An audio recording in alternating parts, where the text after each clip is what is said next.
Well, good day, my friends. It's your old pal, Jordan the Lion. How are you all doing today? I hope you said well. I'm doing really well. I think we're going to have a fun day today.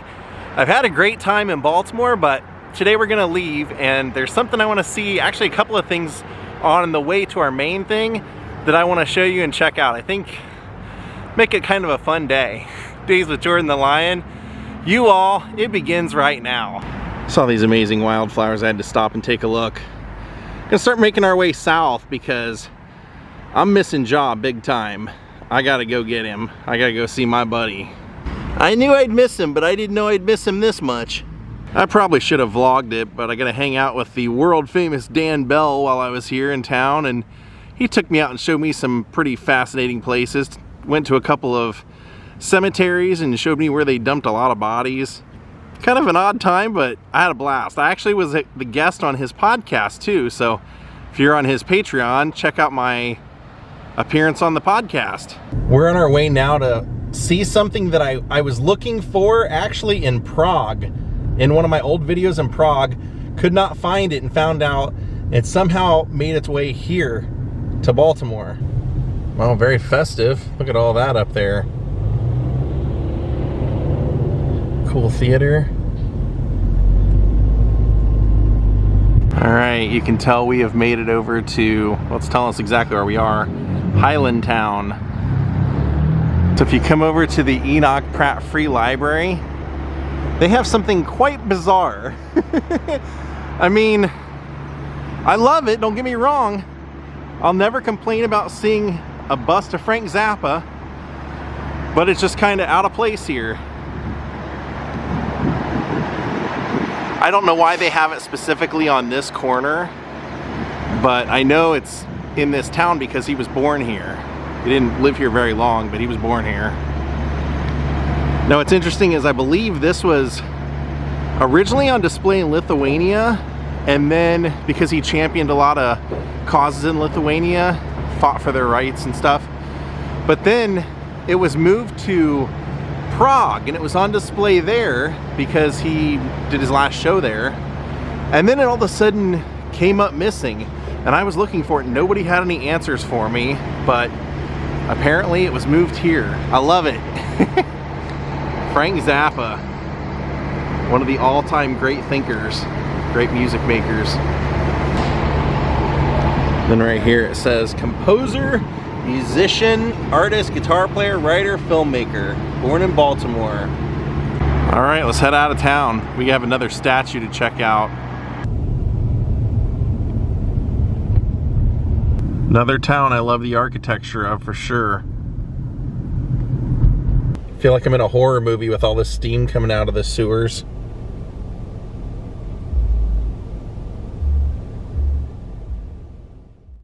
Here we are, University of Maryland.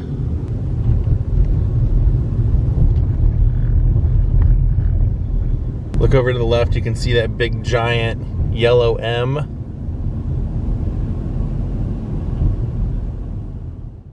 So if you come on to the University of Maryland campus and you find the Adele H. Stamp Student Union, check this out. They have a pretty incredible statue here dedicated to one of its most famous former alumni and his creation, his best buddy. We have Jim Henson and Kermit. I'll let you take a guess as to which one went to school here. How cool is that? He's just here having a conversation with Kermit. Yep.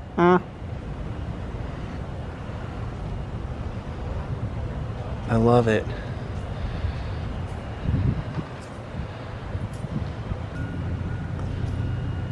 I don't know which statue was more fun to see, the Frank Zappa or this.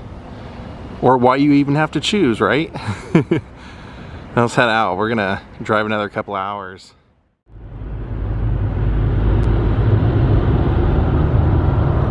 All right, we are entering Virginia again. It's for lovers. All right, we are pretty close to where I wanted to end up today. We're only about 20 minutes away.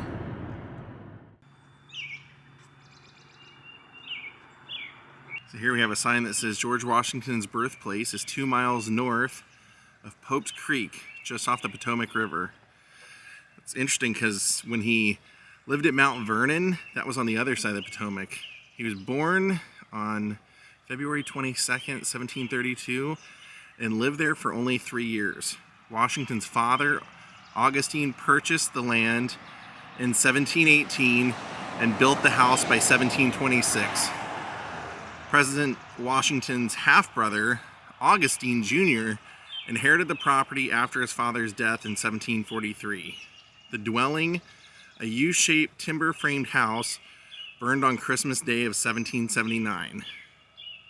The present memorial house erected there in 1930 and 31 is a colonial revival-style version of a medium-sized planter's house, originally known as Pope's Creek.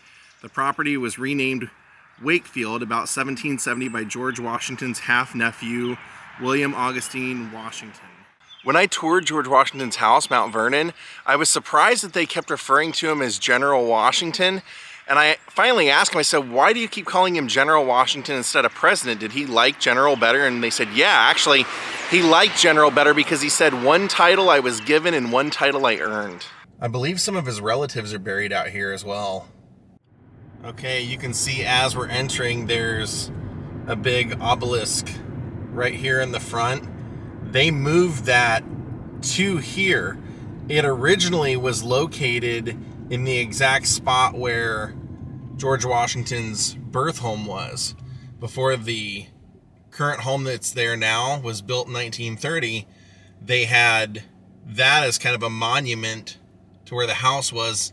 And then I'll tell you about how that house came about and why they ended up moving this. There he is, George Washington.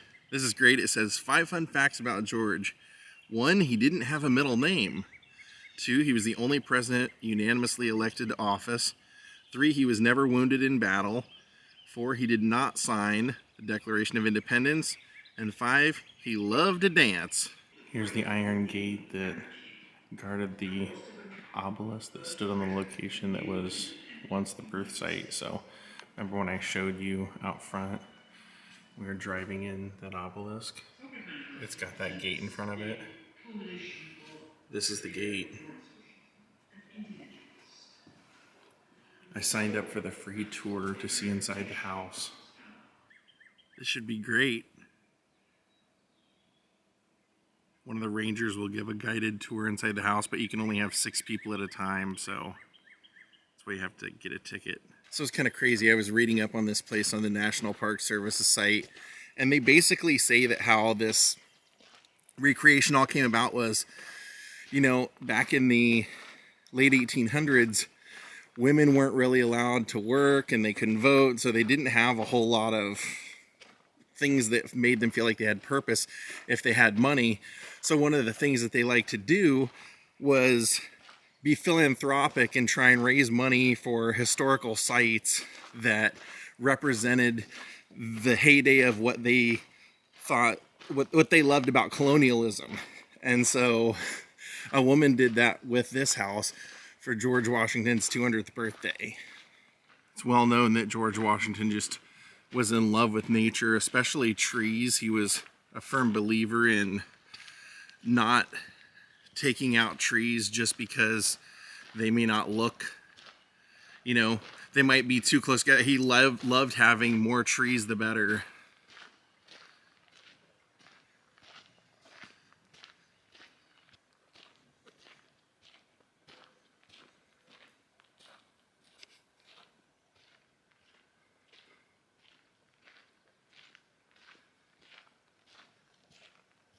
So there's the house recreation right there. They said in my reading that the house that George Washington would have been born and grew up for those first 3 years would not have been as big as this.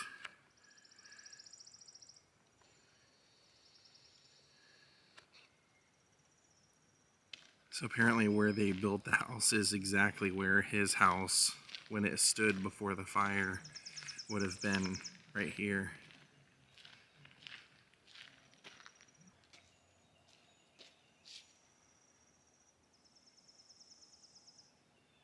Gonna go ahead and look around some of the farm before the tour.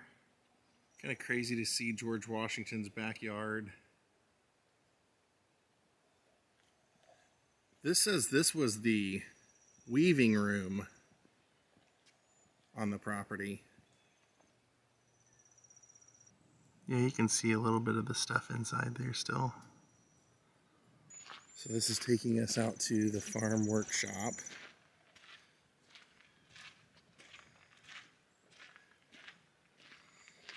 They still have some livestock out there. Looks like some sheep out there laying in the grass.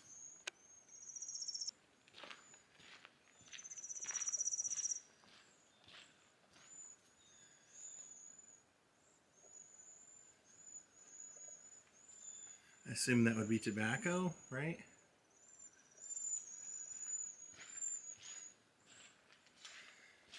Here's the farm workshop. Oh, that's cool.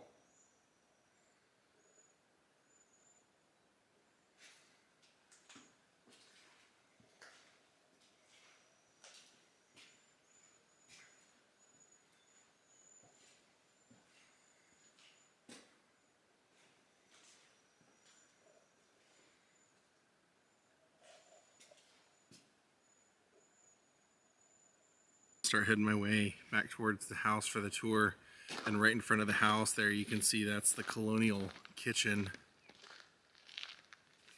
That means that's an archaeological dig site, and that means there was a building there at one point they haven't replaced. Yeah, this sign's saying that it would have been the dairy for the storage of milk. There's the colonial kitchen. It's like the size of its own house. Says it's open. Pull the latch.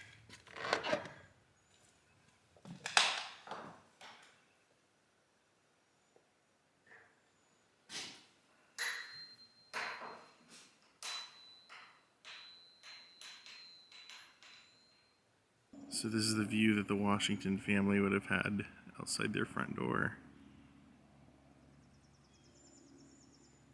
All right, time for this tour.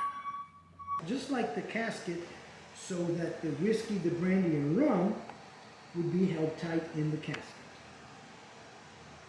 When they Brandy were casket. transported, whether on a cart or on a ship, they wouldn't break so easily. And many people would say they just threw sawdust in there, or maybe some hay on top of the bottles. Walls, and then a resemblance of what they called whitewashing walls of plaster. Okay. Why was it always pine? Because of the wood out here? Yes, there was a plentiful amount of pine in and around the northern neck, but pine also has the sap inside that helps preserve the wood. Okay. So you don't necessarily have to paint it so that the fluctuations in temperature would still preserve the wood. So maybe you clean it and oil it. Oh, okay. We do that quite often. In this case, we have to reflect to 1923 when a group of ladies assembled, colonial dames, that had a goal to expand the park and build some sort of something that represents a home. So Americans would have got a feel for what George might have experienced as a child and what he might have taken from his experience, not on just one 18th century plantation he called home, but three throughout his youth. George moved from here when he was about 3.5 to what you then call Mount Vernon, or what you will call Mount Vernon eventually, and then at 6 to Ferry Farm. So he's already, by 6, lived on 3 18th century plantations. And we think it had to have some sort of an impact on what he would consider home and how his family would make logistical decisions to see that the plantations were sustainable and a success. Josephine Wheelwright Rust, and she and her group of colonial dames focused on this project and changed the organization's name, or created an organization called the Wakefield National Memorial Association. In 1923, they started taking in donations with the goal of purchasing or acquiring through donation as many of the lands that were once in George's father's hands here. And by the end of their tenure, we would have had, as opposed to just 2 acres, 550 acres. Wow. Through private donations under their leadership. Although we weren't exactly sure what it looked like or where it stood. Right. Now, by 1930, when all of her plans had been presented, by the time the Great Depression had hit, Congress comes together and approves her plan. It was known, at least to her, maybe Congress, that the structure approved was bigger than the foundation that was originally here. So you might say that she found collaboration to accept maybe an imperfect plan, but something that might raise the spirits of the American people who were depressed emotionally and financially during the Great Depression. And to overcome this, you might say, with George memorialized as the sort of leader who would instill leadership ideals to a nation again, that these decisions were accepted because there was a challenge to overcome, and that was the Great Depression.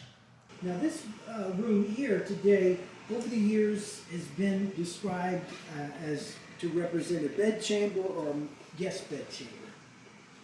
And in this bedchamber today, I want to introduce you to Julia Augusta Latney Washington Hughes. Now in 1932, she was a mere Postal Service clerk, one of the many roles a woman might ascribe and be able to accomplish. In 1932, although things were changing, Julie, a lot of ladies were limited to what they would study and the duties they perform as librarians, teachers, clerks, or nurses. Well, by George's 200th birthday, she was appointed to be the postmistress of her own post office. And the post office that she would lead was in the cellar of this structure. No kidding. Maybe, again... In the cellar of this building? Wow. So the building was designed, or at least an afterthought, to sustain a United States post office. Is it not why does it not operate now? Well, today if you go down there, the headroom is not very good. Oh, gotcha. I want to introduce you to the second president of the Wakefield National Memorial Association. And she was heiress to a king of the industry, and at one time a debutante. Her name was Louise DuPont, and her ancestry reflects back to the DuPont family, who made their fortune through sacrifice and risk, mixing their own version of gunpowder, which served the revolutionary forces under George Washington. There she is. Now, she was an ideal candidate. She had already been involved in the colonial revival efforts to maintain other historic buildings of founding fathers. And Montpelier is the one that comes in mind. And so her role here was to lead as president, increase donations, of course, and identify the correct period furnishings that should be on display. This bed is a bed that was owned by George Washington's half-brother's son's daughter. George Washington's half-brother Augustine inherits this property, after George's father's death. Then he passes it on to William Augustine, George's half-nephew, you might say. And he supposedly improved the home and called it Wakefield. That's where the Wakefield National Memorial Association got its name. And this bed is the bed that his daughter owned. Her name was Sarah Taylor Washington.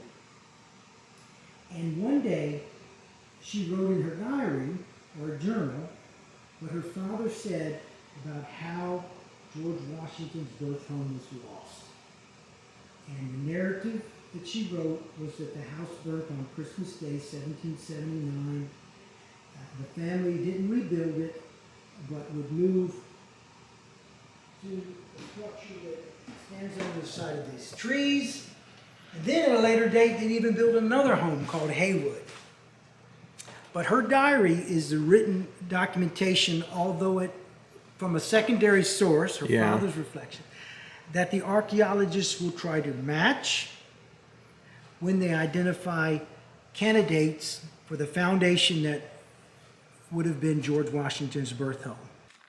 At least one or two that had a hand in identifying the true foundation at Ferry Farm, George's third home. This group, mainly two, participated in a study of the archaeological findings in 1936. From what they could view and rely upon, they determined that, well, the part of the structure that was here seemed to be a good, sound, period-looking home.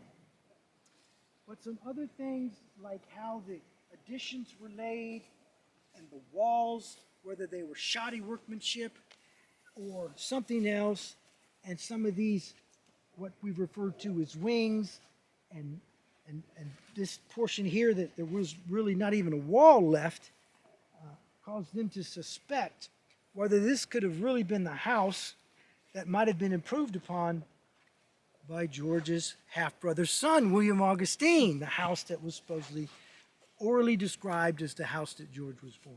So hopefully they're going to dig in here literally and determine whether really a fire could have consumed the majority of this structure in 1979 or 1779 or 1780, which some people reflect upon as the date that the house was lost. That was great. They had a really nice garden out here. Nice and peaceful. That was a great tour. They really focus a lot on the people who preserved it, but now we're going to head down the road to where the cemetery is, the family cemetery. The burial ground requires a little bit of a drive. It's not like on the ground specifically where you can just straight up walk to it, but it was established in the 1660s by George's grandfather. So there's 3 generations worth of Washingtons out here, about 30 relatives. All right, it looks like down at the end of this walk is the cemetery. So it's saying that John Washington, George's great-grandfather, built a house on this site in 1664, which would make sense as to if it were the original homestead site was here, why the grave and the burial sites are here. So 3 generations of Washington's forebears are buried here. The first burials were made in 1668 when John Washington's wife Anne and 2 small children died. During the next 30 years, at least 9 more Washingtons, including George Washington's grandparents, were interred here. It also says this wall and everything was constructed when they did the whole house project. So this doesn't look anything like what George Washington would have visited when he was young. So here we have Augustine Washington, Captain Augustine Washington. That was George's dad, son of Lawrence and Mildred Warner Washington, born near this spot in the year 1694, a justice of Westmoreland County and a burgess of the colony of Virginia. Died April 12th, 1743, and of his first wife, Jane Butler, born at Pope's Creek, Virginia, which is where we're at. December 21st, 1699, died there. November 24th, 1729. And of his second wife, Mary Ball, the mother of George Washington. She was born in Lancaster County, Virginia in 1708, died August 25th, 1789, buried at Fredericksburg. So yeah, George's mother is not buried out here with his father. She chose to be buried near where the farm was that they moved to when they left when George was 3. Major Lawrence Washington, the eldest son of John and Ann Pope Washington, born in the parish in September 1659, a justice and sheriff of Westmoreland County and a burgess of the colony of Virginia, died in March 1690, looks like a question mark after the 9, and of his wife Mildred Warner, buried January 30th, 1700 or 1701, it says, at St. Nicholas Church in Whitehaven, England. That's because after Lawrence passed away, she got remarried and then was buried where she was living in England. So both wives in this case are not here. And then there's John. This ancient brick vault beneath this stone was rebuilt, and there remains there of possibly 12 burials and 20 adjoining graves were reinterred here.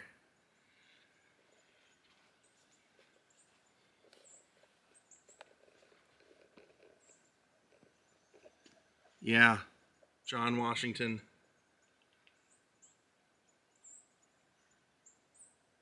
So he named his son Lawrence because his father was Lawrence. And what they were telling me that they believe,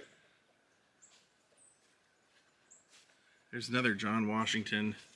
That would have been George's uncle, son of John and Ann Pope Washington. What they were telling me is the reason that they believe that George was named George is because his father's mother was remarried to a man that was really good to him, and his name was George, so his stepfather was George. And George's mother, both of her parents died when she was young, so the lawyer that was the executive of her will became her guardian and became basically her father, and his name was George, so they think that's why he was named George.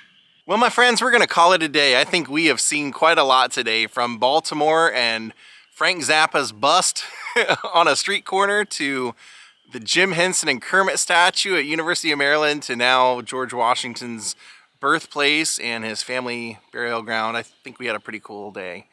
Thank you all for watching. We'll see you all next time. Have a great night and goodbye.